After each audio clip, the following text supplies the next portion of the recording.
Chapter 8 of Fortune. Having passed the night hopelessly trying to answer his problems and weigh his chances of recovery, Clay was up and breakfasting at 7 and on the street at 8.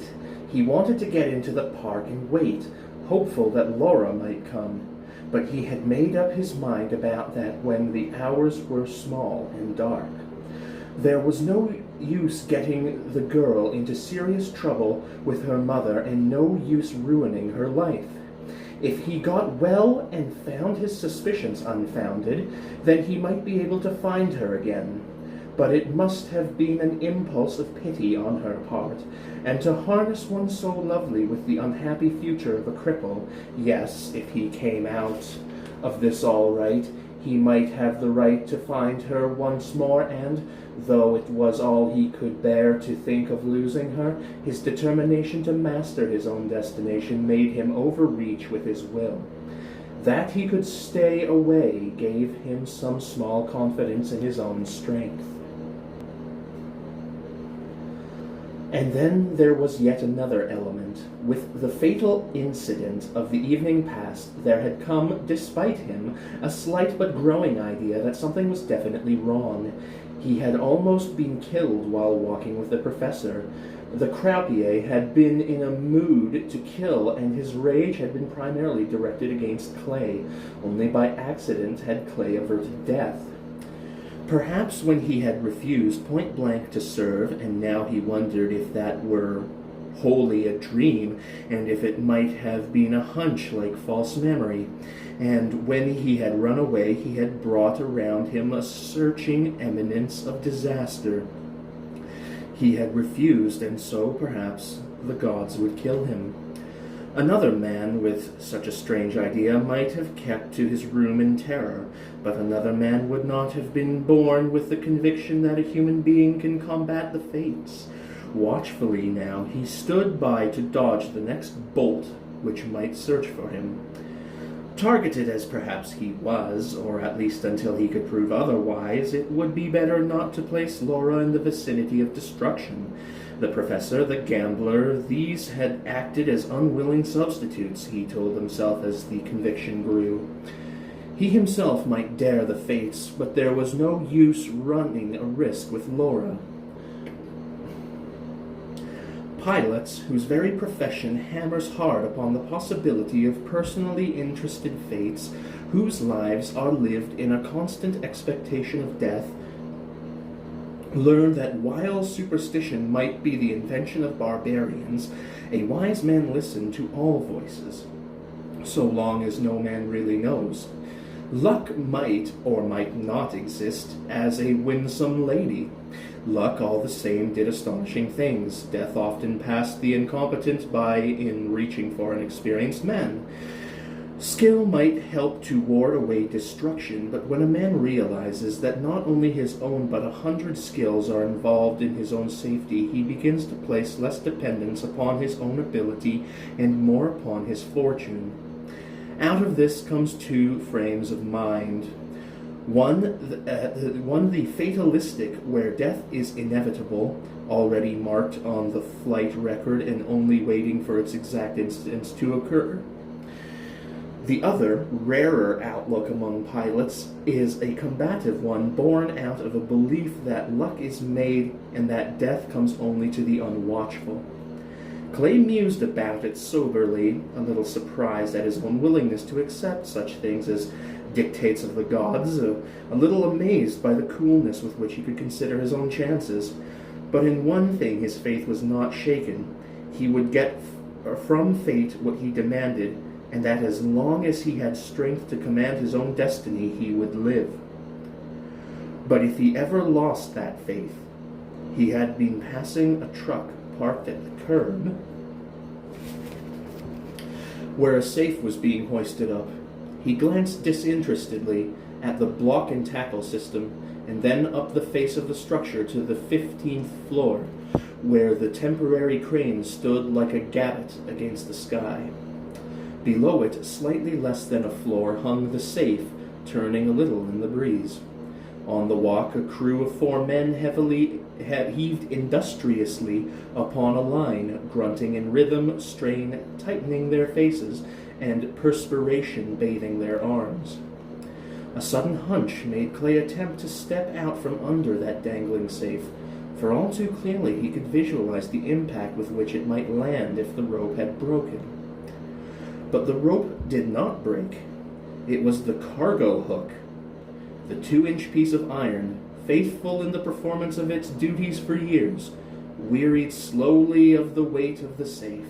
It bent gradually out straight. Clay, hampered as he was, knew he could not make it. The safe sagged an inch or two, and then the tackle twanged in sudden freedom. From a height of 14 floors plummeted the safe. Clay tripped and attempted to recover without taking his eyes from the great black object, which changed savagely from a little box to a mammoth bomb. The crew was tumbled down with the sudden slackening of the lines. 3 of them were scrambling wildly away. 1 lay where he had fallen, stunned by the striking of his head against the pavement. Clay tripped again and suddenly fell from the curb. 3 feet away, the safe struck, making the whole street tremble under the blow, throwing out a vicious rain of concrete chips and dust. Clay picked himself up out of the street untouched. He was trembling a little, but he kept a tight leash upon himself. After a while the dust settled.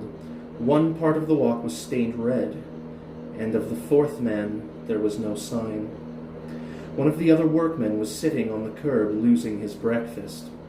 Yet another was screaming at the top of his voice for an ambulance to come for him while he held hard to his slightly grazed arm. The 3rd, with all the folly of panic, was striving to raise the safe from the red nothingness of his former friend. As coolly as he could, Clay hobbled to the corner in search of an officer, but one, attracted by the concussion, was already coming. "Safe fell on a chap," said Clay. The officer sped away, and Clay turned to eye a saloon sign with desire. He did not enter, but continued upon his way. Angrily he stilled the trembling in his stomach. Let whatever it was try. Let it try. He was still master of his own destiny. He did not lie under that safe, squashed into a red stain. He was walking here, alive, still thinking, still feeling. He gained entire control of himself shortly after, almost, but not quite, to the point of jeering at God. Going a little more swiftly than was comfortable, he headed across town toward Park Avenue. It was about 9, and though he would be early, he felt a desire to rest a while before he confronted a doctor for examination. A fleeting wonder crossed his mind whether he would ever reach the doctor's office. He could not long keep up the pace, and when he had gone one of those endless blocks which run east-west in New York, his leg felt as though it had been packed in molten brass. There was a small confectionery on the corner, and he was glad to settle on the narrow seat of a booth. The clerk was missing, but so glad was he to rest, Clay was grateful for the fact. Shortly the proprietor came in, talking wildly with a short, tough little man. "I tell you, I can't pay no more," said the evident owner, entrenching himself behind the counter. "I pay all I can now. My wife, she'll kill me if I pay more. We got along fine until you came. You take most of my profits now." "Now there ain't no use getting sore, buddy," said the short, tough gentleman. "The boss says more dough, and that don't mean nothing else but more dough. But I gotta get on the way. Everything would be swell if you'd leave us alone." "That's okay with me, buddy. If you want this place smashed up, I guess I'll have to be that way. After all, we ain't being unreasonable. $25 a week." "But I ain't got it. If I had it, wouldn't I get a clerk? You made me get rid of the one I got, and now I can't keep open as long as I should, and I lose dough." "Okay, but I hate to have to do it." And the short, tough gentleman looked around as though visualizing the place in ruins. His bright little eyes caught on the hitherto unsuspected flight lieutenant. They narrowed out of sight. A plant, huh? Snarled the tough gentleman, getting mixed up on his uniforms. His hand was already inside his coat before Clay could speak. Easy, Clay said softly. I know nothing of your business, and I care even less. No, that's wrong, he added, annoyed by the other's belligerence. I understand what this is about, and I think it's a damn shame. But if you think it's smart to get hard about it... Look, Admiral, said the tough gentleman, his hand full, but still hidden. I don't take no lip. And when he saw the cane, he added, from no guy with a gimpy gam especially. Clay struggled up, his face stony and his eyes dangerous. The tough gentleman showed his hand, and it was full of rod. He started to chop down, his finger already closing on the trigger. Instinctively, Clay snatched the top of the slide, twisting it outward toward the trigger finger in such a way that the weapon acted like an instrument of torture. There was a snap as the finger bone went, and then a roar as the gun exploded. The slide scored Clay's fingers. Screaming with rage, the tough gentleman sought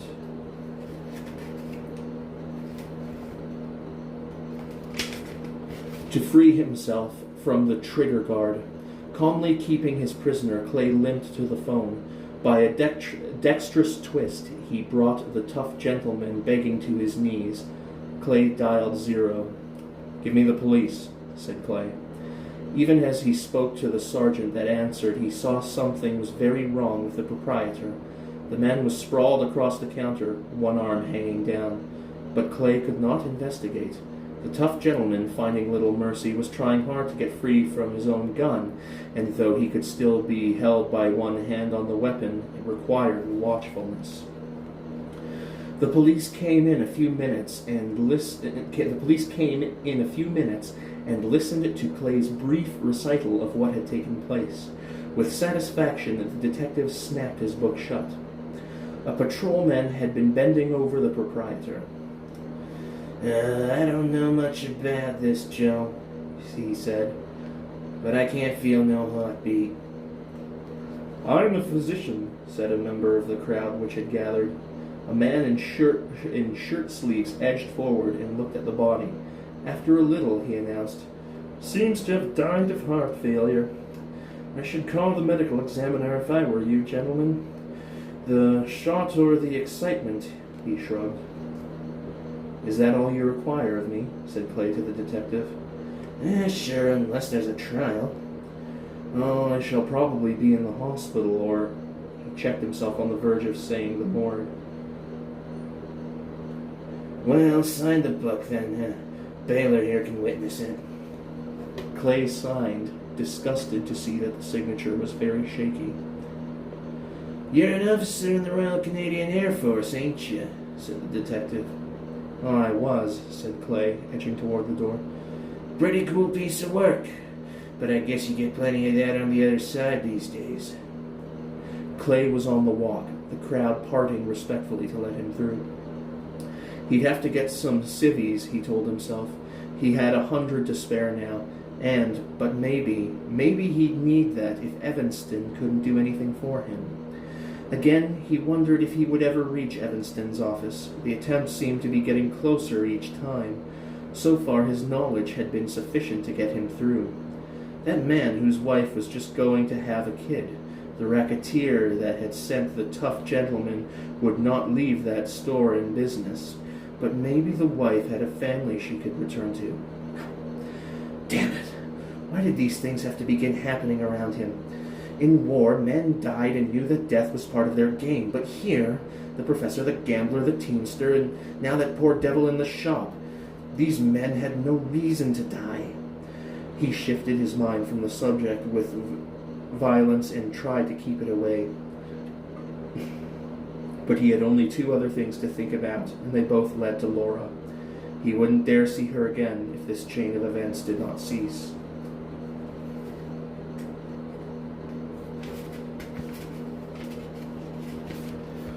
But then, he probably would not live that long.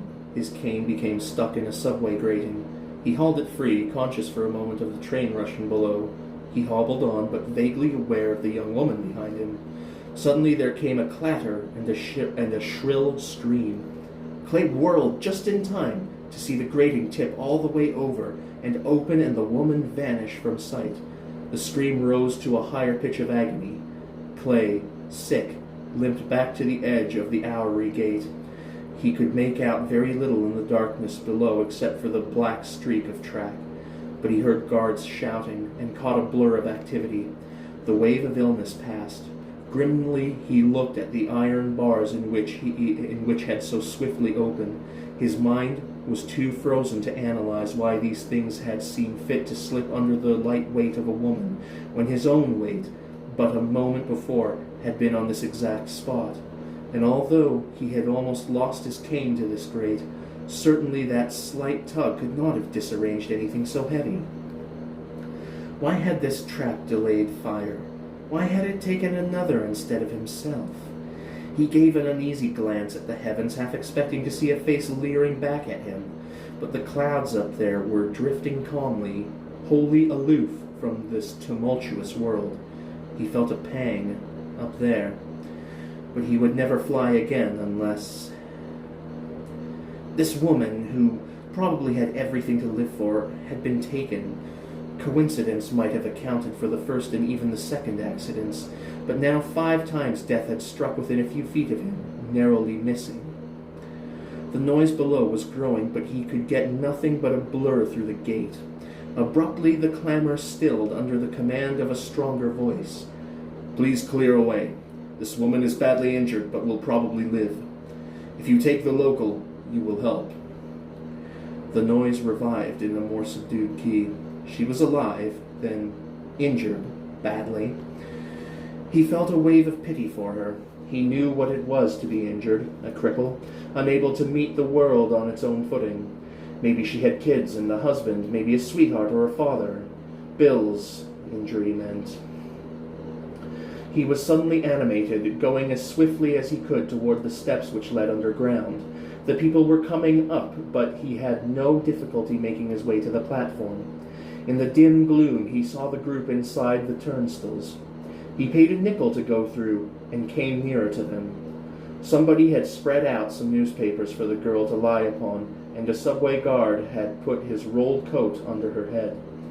Her face was gray under new dirt, and her frock was torn. There was a deep gash across her arm, and her leg, from the way it lay, was certainly broken. Clay had a flicker of hope. Then the train had not run her over. He felt glad for her. "Get along, you." He looked at the guard. "Well, she'll live, won't she?"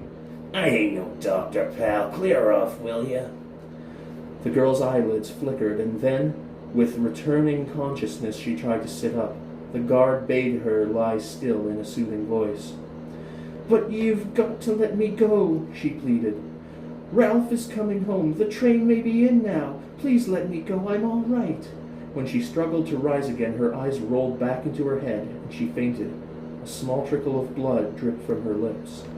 Clay waited until the stretcher had come, standing back in the hope that he would not be observed. The intern made an examination of the leg. His driver produced splints, and they made her ready to be moved. "She'll live unless something's smashed that I can't see," growled the intern, and then, seeing who had spoken, added, "Think I'm a fortune teller?" "Ralph," she whimpered, "I'll meet you. You've waited for 2 years to come home from overseas. Nothing can stop our getting married now." "Give her a shot," said the intern to the driver. "Take it easy, miss. You're okay." But she fainted again. "Hope she's strong enough," growled the intern. Powell likes them plenty strong when he goes in for amputation." "Yeah," said the driver. "Nothing left of this leg," added the intern. "Come on, fellow, easy does it." And they lifted her onto the stretcher. Clay stood helplessly aside, and then, with a sudden impulse, kept pace with the stretcher. Her pocketbook was lying by her head, and the intern howled a protest when Clay snatched it, and then the intern gasped and gaped, for into the purse Clay thrust a wad of bills. Stopping at the top, Clay watched them load her into the ambulance. $300, he said bitterly. What's that in exchange for a leg? And bowed by the futility of the gesture, he turned away, continuing his journey to Park Avenue. Clay had gone some distance when he began to wonder what Evanston would say when he found that Clay did not have any money. He did not at all regret his gift, he only wondered what to do. That the problem had a solution he did not doubt, for as he went along his courage began to stiffen, and there came back to him his resolution never to be bested, his belief in his own control of his own destiny.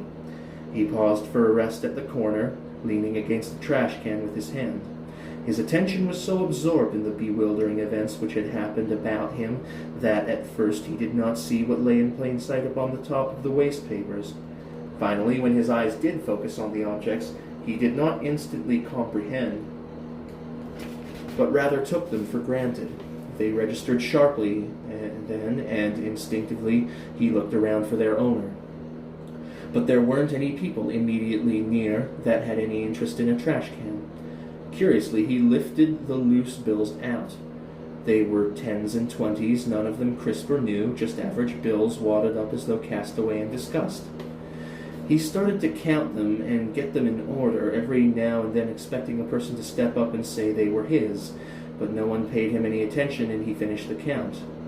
Even then he did not realize what had happened. Here in his hand he held $855 in cash, cast away in a trash can, in plain sight, and without any claimers. The bank behind him seemed the answer. Clay, without any thought of keeping the money, went in through the doors with the bills in his hand. He stepped up to the expanse of desks beyond a counter, and a young man briskly greeted him. "These bills," said Clay. "I wonder if the bank has lost any such sum." The man stared at him suspiciously, taking note of the uniform, and the pilot wings, and the cane. Only these made him civil, for he was rather alarmed at Clay's pallor and his trembling fingers.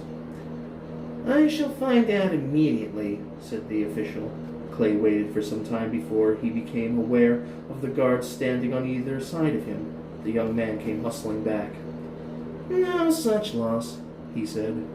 Clay handed over a few of the bills. "Then they're counterfeit, eh?" The official examined them, and at length shook his head. "No, they're the real enough," he sighed.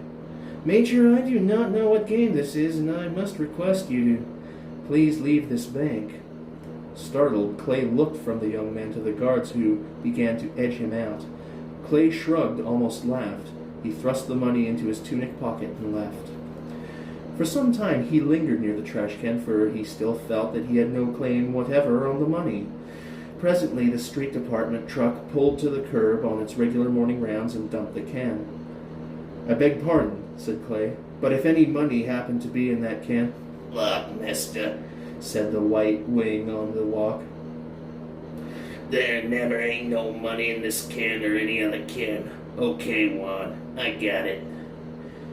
The truck ground off and left Clay still on watch. Shortly, a very shabby old woman came scuttling up to the can and looked anxiously into it.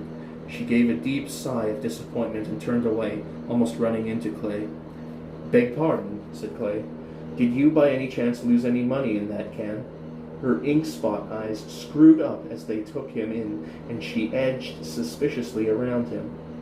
"I meant no harm," said Clay. "Can't a woman look for today's paper without being mashed by a soldier?" she screamed, speeding away. In a few minutes a car drove up to the curb, and a middle-aged fellow with a mustache leaped out and looked into the can. He turned and said to a companion still inside, "It's gone." Clay stepped forward.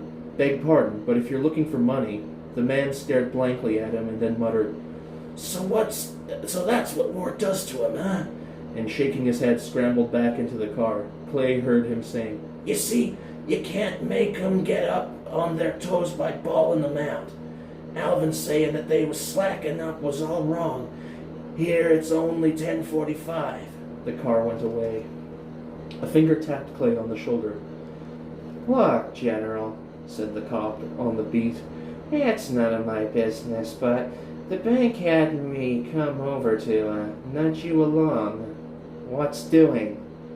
"Well, I found some money in this trash can," said Clay. "Well, General, if you found any money in that trash can, keep it and stop giving the financial wizards the blueies. Move along." "Okay," shrugged Clay.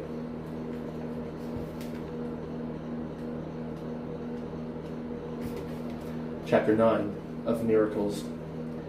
The events of the day, and the day that was not yet spent, had worn Clay's nerves to a point where he could not hold a cigarette steady enough to light it. He was trying when Dr. Evanston came into his sumptuous waiting room and bade Clay enter the inner chamber. Evanston's intelligent eyes studied the lieutenant as he held the door for him. Clay sank down upon a bench beside the wall and gazed at the operating table. "I say, what's the matter?" said Evanston. "You look done in." "Oh, nothing," said Clay. "If it's the money for the hospital," began Evanston. "I have plenty of that. No, I didn't steal it." Evanston applied his stethoscope to Clay's bare chest and then stood back questioningly. "Heart hammering like a machine gun. Something has happened to you, and as your physician..." "Some accidents, that's all. Got under my skin, I guess." "No," said Evanston. "Saw somebody." A tray of instruments was receiving attention from the office nurse. She set them down with a clatter, and Clay jumped half out of his chair. Sheepishly, Clay looked at Evanston. "Doctor, I'd be ungrateful if I covered this up. Several times in the past 2 days, yesterday and this morning, that is, I've walked on the edge of oblivion. You say that I should be used to such things, with my profession and all. I don't quite know how to tell you. I've had a disagreement. Call it a nightmare if you wish. Since that time, things have happened around me, accidents which evidently sought to wipe me out." "Overwrought nerves," said Evanston. "I don't think I imagined the occurrences. I've seen 4 people die and 1 injured, and one of these might have taken me instead of them. You, on whom I am depending for any chance of recovery, must know about these things. I walk close to the edge, and those about me..." "Nonsense, my dear fellow. A chain of coincidences. In this modern day of science, such things are completely discounted. Calm yourself, Lieutenant. I'll take my chances." And with an indulgent smile, he went back to the examination. Presently the nurse came in with a printed slip of paper. "Will you sign that?" said Evanston. "Routine, you know, a release for me in case anything happens to you. Wait, you must know that this is just an experiment. While my treatment works well on animals, it has never been tried on a human being. I may be able to benefit all humanity, even make the old young again. But we must find out, and Lieutenant, you are the first. A lot of our wounded coming home from the Philippines and Pearl Harbor may be able to forget that they stopped one." Clay signed the slip. "And now let's be getting over to the hospital. I believe they have everything ready by now. My equipment has been there for several days. Shall we be off, Lieutenant?" "Yes," said Clay. 11 days later, Clay awoke from a doze, shortly before Evanston was due in the evening. He stretched, savoring his ease of mind and comfort of body, as though they were something which must be taken on the instant and might disappear without warning. In exuberance, then, he kicked down with his leg and grinned to find that it gave him no twinge. Of course it was not wholly well, for Evanston had had to operate before he could apply his tissue catalyst, but both were certain that within the next fortnight, aside from a scar, Clay would never know that he had been wounded. His right arm, too, had received some additional attention, for Evanston had wanted to make the bullet mark there vanish, and now there was little sign of where a 22mm slug had torn by. But more than his bodily luxury was Clay's calmness of mind. For 11 days nothing had happened, and he had grown sure that whatever it was had given up. For what could be simpler than to do away with a man in a hospital? The wrong medicine, a dropped cigarette while sleeping, a spark from Evanston's generators, any of these things could have done him in, and none of them had happened. Either, he told himself, whatever it was had given up, or the whole series had been a chain of coincidences. And now, in his physical well-being, he could not tolerate speculation upon disaster. He pushed it out of his mind and held it away. Laura occupied his thoughts for now. What would hinder? Somehow he could get around her mother. Somehow he could earn his living and take care of the girl as she should be. Ahead of him stretched a long vista of happiness, without, so far as he could see, the slightest chance of a mar. Evanston came in and sank down on the chair beside the bed. He looked a little tired. That's the penalty, Clay. I make more money than I can spend, and I never have time to spend it.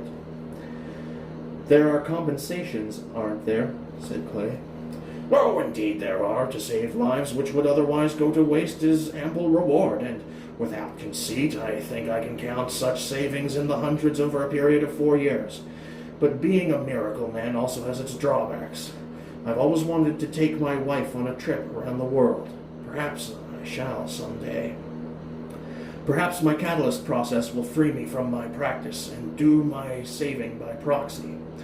Of course, if this war keeps getting any worse, I'll have to be into uniform with the rest of you fellows, or there won't be any world left to take a trip around. Well, enough about me. What about you? Well, I've never felt better, said Clay. Evanston pulled back the sheet and inspected the leg. A little proud, he made Clay flex it, watching his face for any trace of pain. Bravo, said Evanston. You'll be roller skating or dancing in a week or two, and mountaineering in a month. Doc? Yes? Do you think it's possible maybe that I'll be able to fly again? Oh, well, my boy, I don't think, I know. Nothing is wrong with your eyes, and your reactions are all perfect, aren't they? Yes, but my leg. Well, it's all right, too. Clay felt dizzy. To fly again. To feel the swift rush of wind against his face. To hear the thunder of horsepower. By the way, said Evanston, I put a little note in the paper about the success of this thing. I hope you won't mind. Mind? Why should I? You seem to have had quite a record with the Canadians. The Times had a file on you. 5 planes, I believe, 3 of them bombers, right? That's what they tell me, said Clay. Made a nice story. I'll have a copy sent up to you. Anything you want?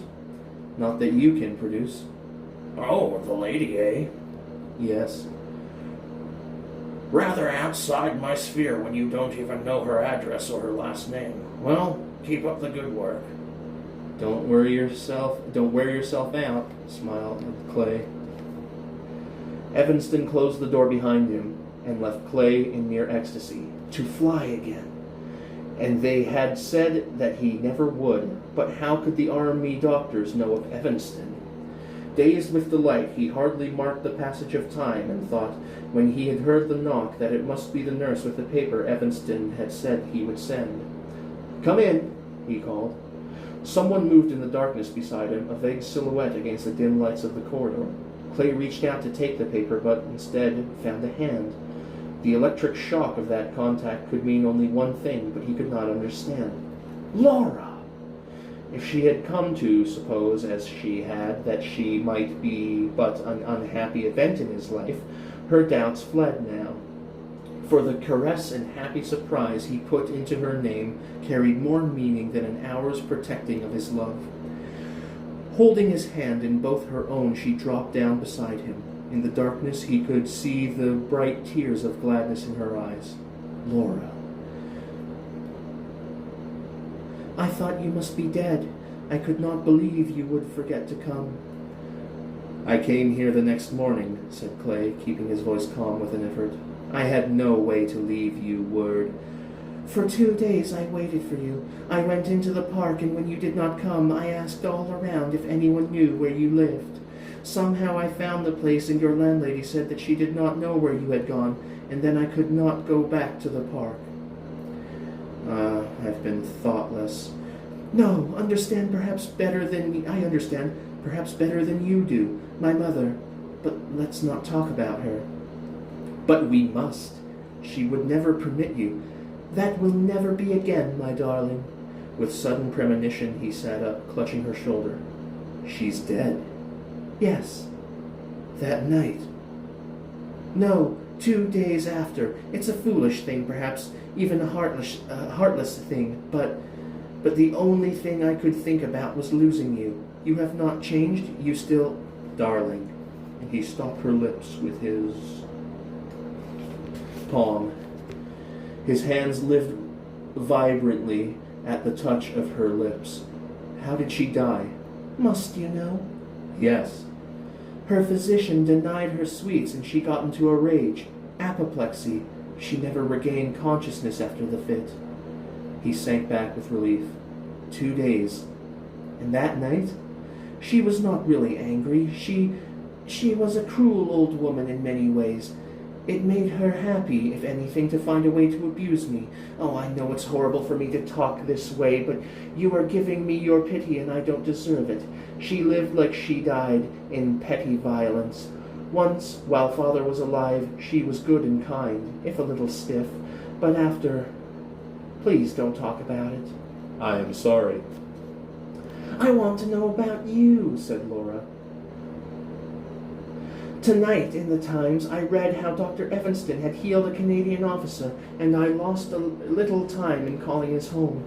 His nurse there said that you had been brought here. Oh, dearest, is it true? Yes. It made no difference to me, but I knew how unhappy you were, and how you would always believe that only my pity had brought me close to you. I can fly again. She laughed joyfully with him, causing a nurse to pause at the door, frowning. The nurse entered with disapproval and lighted the table lamp. With a sniff, she walked away. Clay and Laura laughed at her and then at each other. And then Clay sobered. The beauty of Laura was like a hypnotic spell, and laughter made her radiant. Laura. Yes? There's something I must tell you. A trace of alarm crept into her voice, brought there by his sudden solemnity. Please, darling, can't it wait? No, Laura. The night I left you, and the following day, several things happened. I must tell you, although it seems that I am free now. For 48 hours I was a very definite liability. And he began to describe to her what had happened. In her turn, she stopped his lips. What relief you bring me. What? I thought you were going to say that you already had 3 wives at least. I am sorry, very sorry for your misery over these things, but the world is mostly unhappy. Death is all around, always. Coincidence brought it very close to you. You had nothing to do with these things. I am a woman, and women are supposed to be very soft-hearted, but in reality they are not, only in so far as those they love are concerned. Then you aren't afraid? Of you? And she laughed. Only of what you might do with my heart. But perhaps this shadow is real. Perhaps I shall be killed. You aren't afraid of death, Clay McLean. Not more than ordinarily, anyway. Then forget about this. You seem so certain, Laura. Perhaps because I am so happy. Laura. Yes? Will you marry me? I would have married you 12 days ago. Then? Tomorrow morning I shall get a new dress. You mean that you would marry me here? He said happily. Before you have a chance to change your mind. He dragged her down to him and almost lost himself in her kiss. Chapter 10. Of Payments. A month later, after a 3-day absence from his new fireside, Clay McLean came swinging up the avenue, looking very unlike the man who had stepped into Evanston's house such a short time before, to find an appointment made for him. In fact, the resemblance was so difficult to place that the hunchback newspaper vendor on the corner across from the park was pop-eyed at the change, for at first he had not recognized Clay at all. But gee, Lieutenant, you looks like a couple other feller now, kitten. He surveyed Clay with a toothy grin. Yous is cooking fat, and say yous ain't wearing your old duds neither. What outfit is yous with now? He gazed fixedly at the blue cap. Driver and bus, maybe. No, smiled Clay, paying over a nickel for a 2-cent paper. But almost as bad. Tucking the paper under his arm, he went striding on up the street. There was absolutely no sense of his walking this distance, for he had gotten off the subway 2 stations short. But as long as he could extract any thrill at all from being able to walk so swiftly and certainly, he would continue to do so. His stride was exaggerated, but purposely. Whistling, he came in sight of the grim old woman of a house. He was warm from his long and fast walk and eager to spring in and tell Laura the grand news, but he had to stop in wonder. What made the old place look so different? Grim it still was, but less so to a point which must soon vanish at this rate. He ran up the steps, 3 at a time, and sent the big door thundering open. Laura came to the top of the wide stairs and waved at him. She had a towel wrapped around her head and a voluminous apron about her, and there was a smudge on her cheek. Behind her, the little Irish maid brightly smiled her welcome, though the soot and suds about her almost obscured her entirely. "Come down here," shouted Clay. "Never," said Laura. "You come down here, I'll come up there." "But I've got to change," wailed Laura. We've been tearing this place to bits." Clay raced up the stairs, and only quick movement on Laura's part allowed her to escape into her bedroom. She succeeded in bolting the door on him, calling out, "You ought to be ashamed trying to make me expose the sordid side of my life." Clay let go of the knob and prowled back and forth, the little Irish maid grinning at him. "You ought to know better than to catch a woman with her hair down, Mr. Clay." "Huh. Go away or I'll drown you in that bucket," growled Clay, making a movement toward her. "Oh, what's this?" The sight of the room beyond halted him. The place had been very dark and dreary before, but now the new wallpaper and a vigorous brush had transformed it. "You aren't supposed to see 'em till they're finished, Mr. Clay. This is the last one. We got the furniture moved into the parlor just this afternoon, and tomorrow the painters are coming to do the upstairs. This room anyway, your bedroom being finished." "Marvelous," said Clay. Why, this place looks like a completely new house." "It is another house, Mr. Clay." He heard Laura's step behind him and turned swiftly to meet her. As always, when he saw her, after even the briefest of absences, he was stunned by her beauty. He could not believe that she was really his, no more than he could believe without constantly testing that he was well and whole once more. The little Irish maid politely slid down the stairs to leave them alone. After a little, Laura drew back from him and gazed at him with wonder. "Your cap, your jacket, and—" "These," said Clay, impressively pointing to his single gold-sleeve stripe and then to his wings, "mean simply that Clay McLean, having passed all required tests, is now a future chief pilot of East-West Airlines." "Oh, Clay, how marvelous!" "Of course, I'm just a co-pilot right now, for I've lost my rating, but I'll be up there just the same, pushing them through storm and fog and ice." "Yay! Clay, we've got to celebrate." "Right. The great white way can blaze for the suckers," said Laura. "We'll celebrate by having ice cream for supper. Ice cream and Napoleon brandy. You remember our first supper?"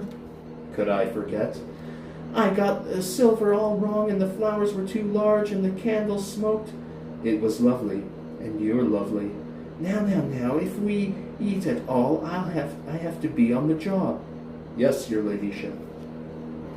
She led him down the stairs and into the parlor. What a change had come over the place. It was all light and clean and comfortable. "Where's the album?" asked Clay. "The album? Why in heaven's name?" "You go fish it out of the trash can and put it right back here on the table. Tomorrow." "Now." "But Clay—" "Oh, if you ever get uppity with me, what would I do if I couldn't show you, Laura, age 3? She laughed and hauled the book out from behind the others in the case and dutifully placed it on the table. She took his cap and pushed him into a deep chair. With some astonishment, he saw a pipe on the table, loaded. Laura hauled his feet up on a stool and began to divest him of his shoes. "Hey, wait!" Quiet, sir. In all the best of circles, the man comes home and his wife has his slippers out and his pipe filled and his paper ready. Didn't you know that? He didn't. She put the paper into his hands and made him spread it open and then went on changing shoes to slippers. Smiling, she looked up at the expanse of white newspaper. Suddenly her face lost its laughter, first from her eyes, then from her mouth. She turned a little pale. Somehow she finished the task of the slippers. I don't know, she said with forced gaiety, that I like the paper part of it. And so saying, she swept it from his hands. He made a grab for it, but she won. And now your pipe. But... I said pipe. She held out a light for him, and, resignedly, he puffed until it was going. She scooped up the paper and held it behind her. I've decided that as long as you're going to be mean about the album, you're going to read nothing but the album, for tonight at least. Above his protest, she marched from the room. Clay puffed at the pipe, taking it out and glancing distrustfully at it. Then, seeing that Laura was gone, he laid it aside and lighted a cigarette. Happily, he picked up the album, but his eyes were for the wonderful change that had come over this room. Out in the hall, Laura collected the paper he had brought home with him, relieved to find it had not been opened. Swiftly, she made her way back to the table. Standing beside the stove, she looked once more at the item on the back page. Dr. Evanston dies. Can new process kill? Dr. E.V. Evanston died this afternoon at his office on Park Avenue. Remarkable cure of a Canadian officer, Flight Lieutenant Clayton McLean. Fellow doctors puzzled. Certain new process must have other actions, probably abandoned experiments. Survived by his wife. Tight-lipped and trying to fight down her question, Laura thrust the newspapers into the trash burner.